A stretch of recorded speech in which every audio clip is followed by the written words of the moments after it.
Nakon sjednice vlade, predsjednik vlade je primio gospođu Liliju Alvir i članove obitelji zatočenih i nestalih i Savezom za zatočenih i nestalih. Tijekom susreta osvrnuli smo se na aktivnosti koje provodimo, poglavito u svjetlu aktivnosti koje smo zajedno učinili u proteklom razdoblju. S jedne strane na normativni aspekt koji je učinjen i napori koji su učinjeni od donošenja zakona o osobama nestalima u Domovinskom ratu, organizacije Ministarstva hrvatskih branitelja i suradnje sa gospođom Alvir i Savezom, a u pogledu koordiniranja svih aktivnosti koje provodimo, prikupljanja saznanja, obrade saznanja, koordinacije sa svim relevantnim nadležnim tijelima i službama u Republici Hrvatskoj, provedbi procesa ekshumacije, identifikacije i organizacije ukopa. Dakako da smo čuli i gospođu Alvir i članice i članove Saveza vezano za njihovo promišljanje, odnosno za njihov stav u pogledu pronalaska nestalih osoba.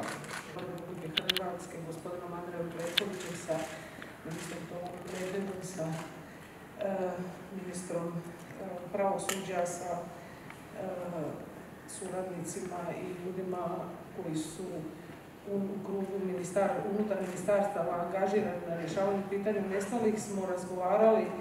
o intenziviranju suradnje i uključenosti u obitelji u proces rješavanja pitanja nestalih osoba, obzirom da u proteklih nekoliko godina smo kao obitelji zaista uključene nakon niza dugih godina kako to nije bilo tako.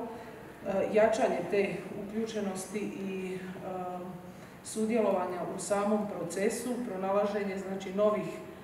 nekih rješenja u situacijama kada se ne može doći do istine, kada imamo u vidu politiku Republike Srbije koja ne daje informacije o masovnim i pojedinačnim, osobito premještanim grobnicama. Razgovarali smo također o nekim drugim problemima koje tište ove obitelji, a jedan od njih je i izloženost članova obitelji stalnim uznemiravanjima kroz različite istupe pojedinaca, interesnih skupina ili kroz političke manipulacije, osobito u vrijeme znači, lokalnih izbora